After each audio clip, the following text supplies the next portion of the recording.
Ini kira-kira, mereka apa kabar? Si Juliders yang anti banget ke aku, pikir Daisy sambil mengikuti sang suami melangkah memasuki kantor. Bersama Atan yang sampai menenteng tas kerja Daisy, Daisy baru saja sampai di lobi. Setelah malamnya sempat meminta bulan madu, lusanya Daisy langsung diajak ke kantor. Namun Atan berdalih, mereka akan pulang lebih awal untuk makan malam romantis. Atan yang sadar bahwa sang istri masih merasa terganggu dengan aksi bully dari rekan kerja di sana, sengaja memindah tas Daisy dari tangan kanannya. Kini, tangan kirinya jadi membawa dua tas sekaligus hanya karena tangan kanannya menggandeng tangan kiri Daisy. Ia sengaja memfasilitasi Daisy melalui hubungan mereka agar wanitanya itu tak lagi dibully. Nanti malam, selain makan, kamu mau jalan apa belanja? Tanya Atan sengaja membuat suasana agar tidak garing. Nah gitu, jangan hanya romantis saat kita belum nikah. Masa iya, sejak nikah dan ini sudah 1 bulan lebih, kadar keromantisan kamu langsung deflasi. Dengan kata lain ini aku sedang membuktikan, bahwa laki-laki memang akan berubah setelah wanita yang dikejar-kejar sudah berhasil ia nikahi. Batin Daisy refleks cemberut dan tentu saja bisa Atan dengar. Atan yang mendengar itu benar-benar merasa tertampar. Apalagi pertanyaannya barusan, hanya Daisy balas dengan kata, terserah. Sayang, akhir-akhir ini aku sangat sibuk. Kamu tahu itu kan? Jadi aku beneran enggak ada waktu buat ajak kamu jalan keluar, ucap Atan berusaha menjelaskan kepada sang istri. Tentu saja ia tengah membela diri. Apalagi baginya, yang terpenting ia tak selingkuh. Bahkan, alasannya sibuk bekerja juga demi masa depan keluarga kecil mereka. Minimal kalau kamu enggak punya banyak waktu buat ajak aku jalan, apalagi uwel aku seperti sebelum kita menikah. Setidaknya, ajak aku makan bareng. Malam-malam bikin Indomie di dapur saja, aku diajak ngobrol gitu loh kayak orang-orang, ucap Daisy yang kemudian berkata. Lah kamu, sibuk banget di depan laptop sama HP. Hampir 24 jam waktu yang kamu pakai, buat HP sama laptop. Kalau gitu caranya, kenapa kamu enggak nikah sama mereka saja? Itu dua-duanya dinikahin, mereka yang enggak punya hati pasti akan dengan sangat mudah izinin kamu poligami. Kali ini Daisy benar-benar mengomel. Ditodong begitu, Atan langsung tidak bisa berkata-kata. Nanti hasilnya aku kasih semua ke kamu. Lagian sekarang semua ATM aku kamu yang pegang. Kamu bisa cek hasilnya. Cerita viral begini biasanya keuntungannya miliaran, lembutnya. Namun masa iya, aku bikin Indominya bareng ATM kamu. Aku kan nikahnya sama kamu sayang. Balas Daisy masih protes. Iya aku paham, balas Atan sambil mendekap erat Daisy. Ingat, di sini aku bosnya karyawan. Namun sampai kapanpun, apalagi setelah kita menikah, kamu bosku. ATM saja, kamu yang pegang, kan? Lanjut Atan masih berusaha menenangkan Daisy. Oh iya ya. Aku lupa itu. Ucap Daisy mendadak bersemangat. Namun dalam diamnya, Atan yang mengawasi sang istri merasa, emosi Daisy jadi sangat tinggi. Daisy jadi meledak-ledak. Hal yang harusnya sepele juga menjadi masalah besar. Atan yang tak segan mengumbar kemesraan di kantor, membuat para karyawan baper bahkan takut. Tentu alasan mereka takut karena sebelumnya, mereka sempat jahat ke Daisy. Khususnya para karyawan divisi sebelah yang ruang kerjanya tepat ada di sebelah ruang kerja Daisy. Mereka yang biasanya melirik Daisy sinis, buru-buru membungkuk hormat. Senyum santun dan tetap terasa penuh tipu daya juga Daisy dapatkan dari mereka. Bayangin kalau aku belum dinikahi bos kalian. Kalian pasti enggak segan telu aku. Batin Daisy sengaja membalas semuanya dengan tersenyum juga. Daisy tidak mau berurusan dengan para karyawan julid lagi. Ia ingin fokus menjalani pernikahan dengan sang suami. Ia ingin kembali memiliki banyak momen romantis layaknya ketika ia dan Atan belum menikah. Saat jam makan siang tiba, Daisy sungguh tidak menyangka lantaran di kantor diadakan makan siang bersama. Orang tua Atan juga turut hadir, yang mana di acara tersebut, mereka memperkenalkan Daisy sebagai istri Atan. Bahagia banget sih karena akhirnya beneran ada pengumuman resmi seperti ini. Namun kalau kayak gini, aku jadi ingat pas kejadian itu. Malah Elra yang dikenalin oleh Mama Rain.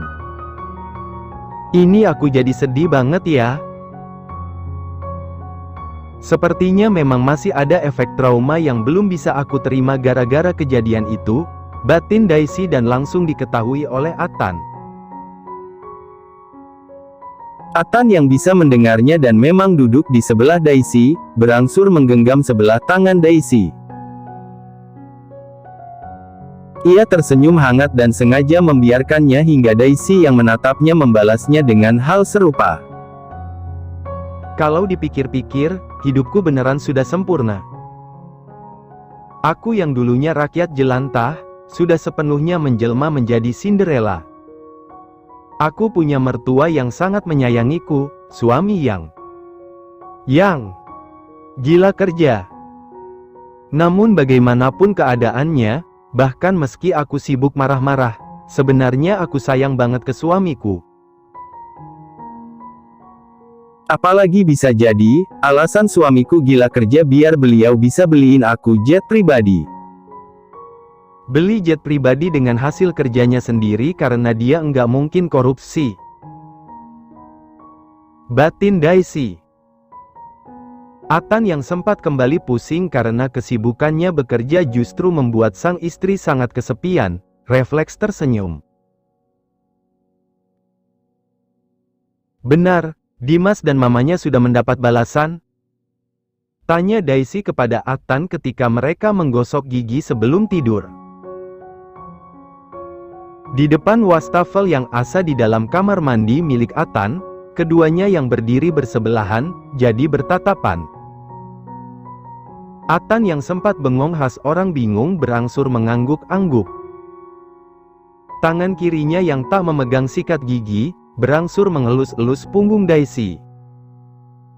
Daisy yang sempat melanjutkan acara gosok giginya, berangsur merenung. Kalau aku pengen ketemu mereka, bagaimana? Ucapnya yang lagi-lagi membuat rutinitas gosok gigi mereka tertunda. Kali ini, Atan menggeleng tegas. Enggak. Aku enggak izinin kamu berurusan dengan mereka lagi, lembutnya sungguh-sungguh. Daisy murung dan sangat sedih. Atan berangsur mengangkat tubuh Daisy menggunakan kedua tangan, kemudian mendudukkannya di pinggir wastafel. Mungkin ini terdengar kejam. Kamu bahkan berhak kecewa kepadaku. Namun, demi kebaikan bersama, aku enggak mau kamu berurusan dengan mereka lagi. Apalagi mereka serbanya main ilmu hitam, lembut Atan. Ikhlasin mereka. Karena sebisa mungkin aku akan membahagiakan kamu. Aku juga janji, aku enggak akan pernah marah ke kamu meski kamu sibuk marah-marah ke aku. Namun bisa aku pastikan, bahwa mereka telah mendapatkan balasan setimpal. Atan mengakhiri ucapannya dengan kedua matanya yang basah. Sekarang, kamu beneran enggak perlu menoleh ke belakang dan bikin kamu melihat masa lalu kamu. Sekarang, yang perlu kamu lakukan hanya cukup bahagia, lanjut Atan. Meski masih agak mengganjal, Daisy juga tak memiliki pilihan lain. Ia berangsur mengangguk kemudian merangkul punggung suaminya. Ya sudah, aku ikhlas. Aku tutup semua kisah termasuk dendamku kepada mereka. Dan mulai sekarang pun, aku bakalan fokus bahagia. Apalagi kan sekarang, ucap Daisy yang kemudian mengakhiri rangkulannya. Ia menatap sang suami penuh keseriusan, dan sukses menorehkan rasa penasaran mendalam dari cara suaminya menatapnya. Sekarang aku bos kamu, kan? Ucap Daisy dan langsung membuat Atan tersipu malu. Atan yang kembali melanjutkan gosok giginya berangsur mendekap pinggang Daisy. Kali ini, pemandangan sebelum mereka menikah, kembali terurai. Ia dan Daisy jadi sibuk tersenyum lagi. Mereka kembali bisa menemukan kebersamaan romantis dari hal-hal sederhana yang mereka lakukan. Ibu, ini kita mau dibawa kemana? Lirih Dimas ketakutan. Selain wajahnya yang sudah babak belur, kedua tangan Dimas juga diikat di depan tubuh menggunakan tali tambang berwarna putih. Tak beda dengan sang putra, Ibu Lilis juga mengalami hal serupa. Keduanya dipaksa mengikuti langkah seorang pria misterius dan tak lain Syukur. Pria yang selalu menutup kepala dan sebagian wajahnya menggunakan topi itu nyaris tak pernah berbicara. Justru, kedua anak buahnya lah yang berisik, memberi Ibu Lilis maupun Dimas arahan. Setelah disekap di hutan tua selama 1 bulan lebih. Di sana mereka tak diberi makan dan akan dipukuli jika tidak jujur. Kini, Dimas dan sang ibu justru digiring masuk ke dalam mobil. Keduanya diboyong menggunakan mobil pick-up yang bagian belakangnya ditutup nyaris rapat menggunakan terpal biru. Anak buah Syukur yang membawa mobil. Dimas dan Ibu Lilis duduk di mobil bagian belakang, sementara Syukur mengikuti di belakang menggunakan motor. Kesunyian malam yang juga ditemani rasa dingin menjadi saksi apa yang terjadi sekaligus mereka alami. Namun, baik Dimas maupun sang ibu benar-benar memilih diam, pasrah. Ulah Syukur dan anak buahnya telanjur membuat keduanya ketakutan. Baik Dimas maupun sang ibu yakin, Syukur masih memiliki kaitan erat dengan Daisy dan Atan. Karena sepanjang interogasi di hutan tua, yang kedua anak buah Syukur tanyakan masih seputar Daisy ketika akan mereka tumbalkan. Termasuk juga mengenai kabar Pak Marsum dan keduanya ketahui memang sudah meninggal saat rumah mereka kebakaran. Namun setelah sempat yakin mereka akan dieksekusi, Dimas dan Ibu Lilis justru mendapati kenyataan lain. Sebab Syukur membawa mereka ke sebuah pondok pesantren besar. Ini yang kemarin kamu ceritakan, Kur? Ucap seorang pria tampan berkulit putih bersih. Pria tinggi yang vibesnya, vibes orang kota sekaligus kaya, dipanggil Syukur dengan sebutan Om Kim. Mereka harus menghabiskan waktu di sini. Sambil memperdalam agama, mereka juga bisa sekalian bekerja. Biar mereka enggak sibuk mendalami ilmu hitam lagi, Om. Santun Syukur. Om Kim tersenyum hangat kemudian menepuk-nepuk punggung kokoh Syukur. Surga buat kamu, Kur. Karena kamu selalu menghukum orang dengan membuat mereka menjadi lebih dekat lagi dengan Allah. Setelah mengucapkan itu, Om Kim juga berkata, jangan lupa dengan Elra. Sana susul dia ke Bali. Disinggung Elra, Syukur langsung celingukan. Membuat senyum geli terbit di wajah tampan selaku lawan bicaranya dan memang merupakan omnya Elra. Sebab mamanya Elra merupakan adik kandung Om Kim. Azan subuh baru saja berkumandang. Detik berikutnya, Syukur memberi Dimas dan sang ibu arahan bahwa mulai sekarang, Dimas dan Ibu Lilis akan belajar agama sekaligus bekerja di sana. Kalian harus berterima kasih ke suami Daisy. Karena berkat dia, selain kalian yang tak sampai dilukai, kalian sengaja dituntun untuk lebih mendalami agama. Kalian bahkan diberi pekerjaan agar kalian tak sibuk berbuat maksiat lagi, ucap Syukur sambil menatap Ibu Lilis maupun Dimas penuh keseriusan silih berganti. Keduanya yang terus menunduk, menjadi kerap melirik satu sama lain. Baik Dimas maupun Ibu Lilis tak menyangka bahwa hukuman yang harus mereka terima ialah cukup menjadi orang yang lebih baik. Selain itu, mereka juga sampai diberi pekerjaan maupun tempat tinggal. Keesokan harinya, di dalam pesawat, Daisy benar-benar tidak bisa tenang apalagi diam. Pipis lagi, itulah yang Daisy alami hanya karena ia terlalu gugup. Pertama kali naik pesawat karena mereka akan bulan madu ke Bali, malah membuat Daisy serasa akan menemui malaikat maut dalam versi berbeda. Daisy terlalu parno dan ingin diturunkan saja jika memang pesawat tak kunjung membuatnya langsung ada di Bali. Sayang, sebenarnya aku takut. Takutnya pakai banget, sudah tingkat dewa. Daisy benar-benar cerewet. Ini kalau pesawat ini nyangkut di istananya Dakjal gimana?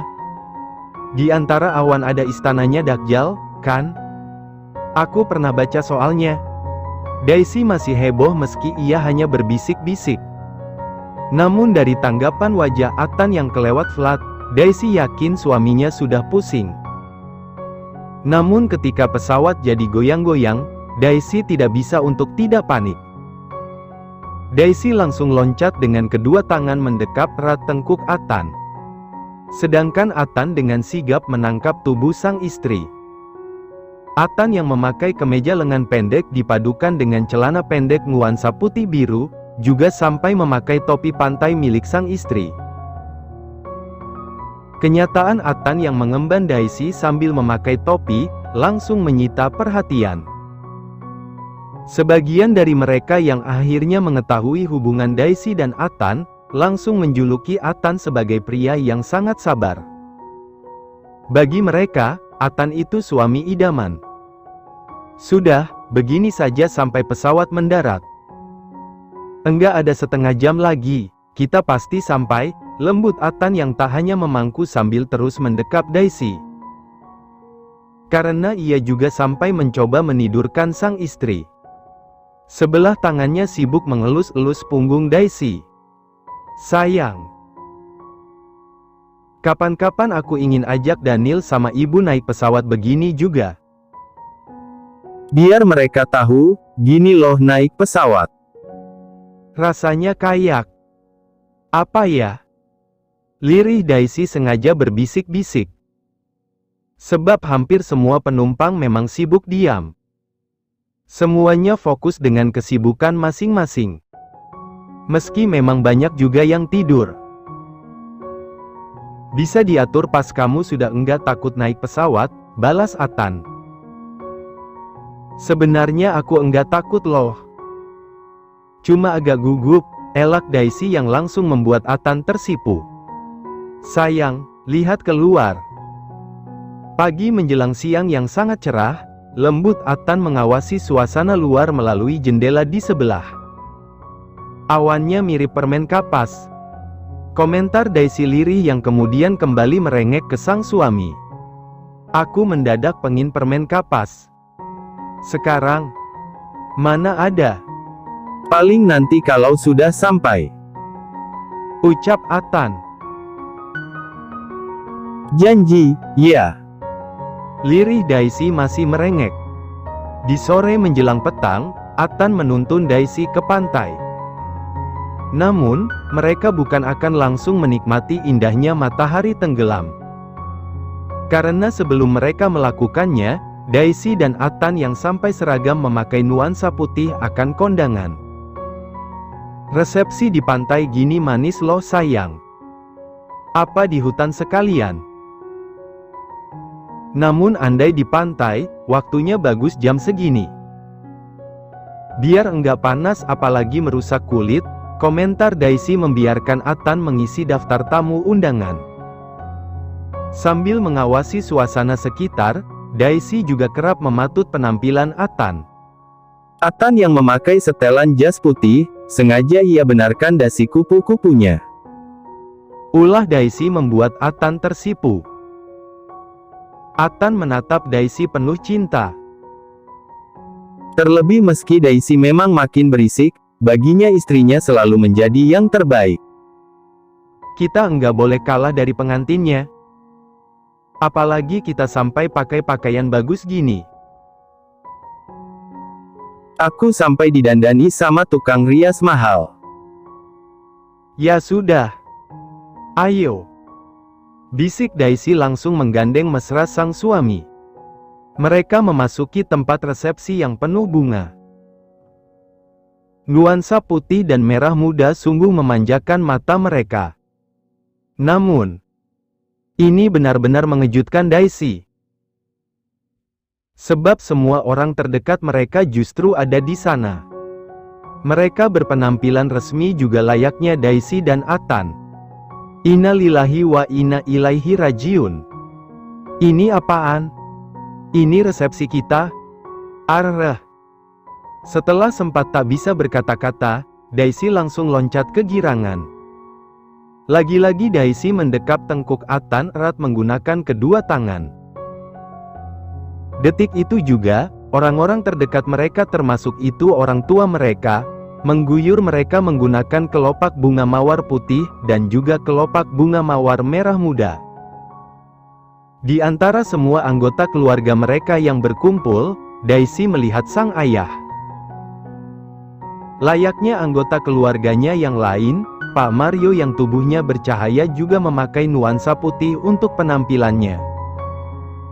Ayah. Ayah datang juga? Pikir Daisy jadi berlinang air mata. Ia menerima buket mawar putih dari Elra. Tak lama kemudian, bersama Atan, Daisy melempar buket mawarnya. Namun, buket tersebut menghantam wajah Bian. Padahal, Bian tak menjadi bagian dari kerumunan buket. Sengaja banget emang kalian. Sebal Bian segera meraih kemudian menaruh buketnya di meja. Setelah sempat sepi dan semuanya menjadikan Bian sebagai pusat perhatian, mereka kompak menertawakan Bian. Tamat.